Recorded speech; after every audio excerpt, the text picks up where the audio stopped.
Hey there, folks. Greg Shepard here, S&A Financial Services, coming to you from finally a sunny, pretty day here in Kansas City as spring is upon us. So, for those of you that don't know me, again, name is Greg Shepard, but I do specialize in helping folks just like yourself all over the country, basically just get the most out of your retirement plan in various different ways. So, this may be, I'm going to try to keep this short, but one of the more important videos that I've done. I jokingly told my wife this morning, and now maybe this is what professors, you all out there, most of you, professors feel like when they tell their students to do one thing, their students do the exact opposite. Then the student comes back to the professor and says, "Hey, things didn't go well. Why not?" And the professor says, "Well, you throw your hands up and you say, well, because you did the exact opposite of what I told you to do." So this is a cautionary tale. I jokingly say that. This is a cautionary tale of something I ran into not that long ago. And I've seen it. I've seen iterations of this, but this is the latest. Okay, folks. So heed warning. Take warning. So let me frame this the best I can coherently. So there was a person out there that watched many of my videos, just about all that pertained to him. Okay. And he graciously, appreciatively told me he got a lot. He got a lot of education out of those videos and a few of the podcasts that I did, episodes, again, that pertained to him. And so he's on the West Coast, got quite a bit of money wrapped up in TIAA, various contracts. I think there were 8 of them. And he was in the midst, at the beginning stages of hiring a financial advisor on the West Coast, which is great, which is perfectly fine. And so he did all the videos, he's single, which is not a big deal, but he had nobody to bounce ideas off of. Okay, that's why I say that. And so he went through the process of this financial advisor, and the financial advisor there on the West Coast is telling him to do one thing. He's watched my videos, and I kind of, through my videos, kind of explained that I would probably, not to him directly, but would probably do other things. So he gave me or emailed me, right? And we set up a phone call. And the purpose of the phone call was really for him to bounce ideas off me that the financial advisor gave him, not necessarily for him to become a client of mine, but just to help him out. And that's why I do a lot of this stuff, right? And so he gave me the game plan that this other advisor set forth, and I told him, well, if you're trying to accomplish what you're telling me, this is not the way to do it. So what I found, and I explained to him, is that this advisor is getting you, is informing you that he is going to take all of the liquid monies out of your 8 contracts at TIAA that he can, roll it over to an IRA, okay? And then the advisor told him the reason he's going to do that is because he can get, he believes he can get better performance than what you can get in the TIAA traditional. Now, right there, I stopped him and I said, hey, okay, so what I talked to him about is you would utilize TIAA traditional in lieu of bond investments, okay, safe investments, right?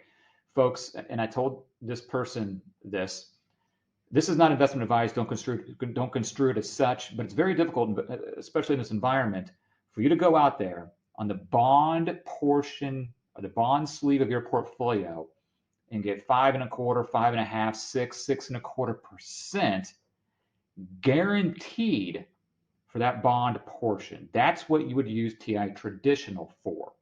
Okay. So this advisor said, well, what we're going to do is take that TIAA traditional that's liquid, roll it over to an IRA, access equities and other things that we can beat TIAA traditional over the long period of time. That is true, but that is for the equities portion. Okay. Now, you can't conflate the two. Yes, equities over time should, if the advisor knows what they're doing, should over time beat TIAA traditional. But that's not the point of TIAA traditional. We're not competing with equities. We're competing with the safe alternative investments / bonds out there. And I told him prior to him reaching back out to me, which I'll get to in a bit, you're going to be hard pressed to get that kind of performance guaranteed, 6%, 5.5% in perpetuity accessing the bond market. So now let's piggyback off this a little bit. The advisor took the money out of the TIAA traditional. Now the reason folks, I've been doing this for 21 years. I know exactly what happened. without even knowing who the advisor is. It doesn't matter. That advisor cannot get paid on assets held on inside TIAA.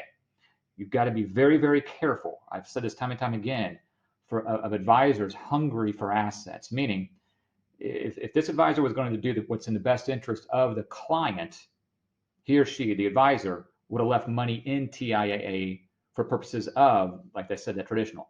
The advisor had no idea. I'll expand on that here in just a bit. No idea what TIAA, especially the traditional, does. So the advisor pulls money out of all the liquid accounts, including TI traditional, rolls it over to an IRA. Therefore, he or she, the advisor, can charge his or her fee on that money. They can't charge on that TIAA side. Not only that, what I found, and again, I'm going off tangents here. I told this person, hey, if you get a financial advisor, independent fee-only advisor, great. Make sure he or she knows what they're doing in regards to higher rate retirement plans. In my opinion, that advisor should only charge you 1% on the assets outside of TIAA traditional. There's no reason to charge on TI traditional. I think that's unethical is not the right word. I just don't think it's right, because there's nothing an advisor can do in those assets. Okay, so and then I found out that this advisor was charging 1.2%, which isn't outrageous, but I think it's high. Not only on the assets outside of TI traditional, this advisor was wrapping the whole, and this is like an $800,000 portfolio, wrapping the whole enchilada. So assets outside of TI traditional and inside TI traditional on that fee. Okay. But remember, he pulled out as much as he could liquid. Now, not only that, is this advisor found out that through the client via my videos at some point, or a podcast, that one of his contracts was paying, the TI traditional was paying, what I wrote down somewhere, it was like 6%. Okay. It was a mandatory, probably an RA or something like that, getting like 6%. And this is March of 2023, by the way. So the advisor said, hey, that's pretty good. What we're going to do is take some of this money over here in this contract, okay? Or I think it was in his current contract in the RA on the CREF side. We're going to flip those assets into TI traditional. And by the way, the client, or the prospect here, 65 years old, looking to retire next year. And we're going to take, what was it, $100,000 or something like that. I can't remember exactly. We're going to put it in that RA TI traditional, getting 6%, whatever the case was. Now, for those of you folks out there that watch my videos and listen to my podcast, what happened when they deposited those monies? Illiquid, okay? The advisor didn't know that, and the client, it gets confusing, okay? So the prospect or the client didn't know this either until they dumped that money in, and the client brought it to the advisor's attention that, hey, is this money, accessible, 2, 3, 4 years down the road? And the advisor, didn't know, and they found out real quick. It's not funny, but that money is locked up. The only way you can get it out is lifetime income annuity option or 10-year TPA paid out over 9 years. That baffled me. Okay, so I learned all this because this individual, the client, reached back out to me and said, hey, this is what occurred. And I kind of threw up my hands and I said, well, first of all, I told you, I wasn't lecturing the individual. It was a very polite conversation, but for the sake of this, trying to wrap it up, I told you, don't let anybody charge you more than 1%. The advisor charged 1.2%. Don't let any advisor just take out all the liquid assets from TIAA unless there's a game plan where it makes sense. Okay, most of the times, given these high rates, keeping those assets within TIAA, accessing TI traditional, especially on the liquid side, makes sense for like the bond/safe side of your portfolio, the sleeve of that portfolio. Didn't do that either.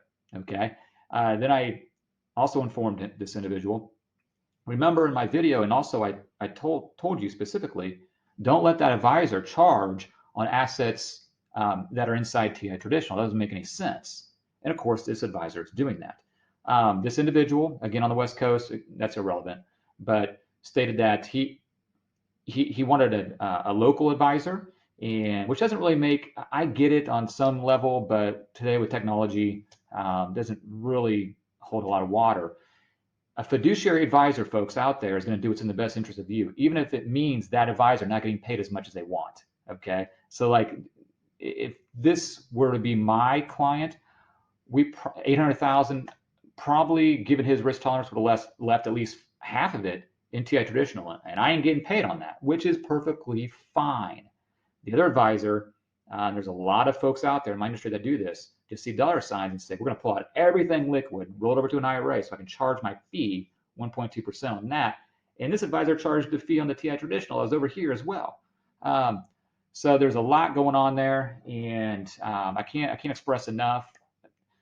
Make sure you do your due diligence. This is a cautionary tale of something that really backed up on this client. If you're going to get a fee-only financial advisor, make sure he or she knows exactly what's going on with those traditional accounts. Okay, like I said, they put money into TI traditional without even exploring the liquidity options, and now that person is locked up. Okay, on that couple $100,000, getting a good rate, but it's not accessible. Okay, I can't think of anything else regarding that issue. But I see this time and time again, a cautionary tale. Make sure you do your due diligence, bounce ideas off of me. I'm not going to try to convince you to become a client of mine. It's not what we're doing, okay? I'm trying to educate folks out there. Clients will come, okay? I'm not worried about that. All right, folks, that's all I got today, my little rant. Greg Shepard here, S&A Financial Services. Hey, go out and have a good one, okay? I know I will here. I'm going to the golf course to embarrass myself. All right, take care. Bye-bye.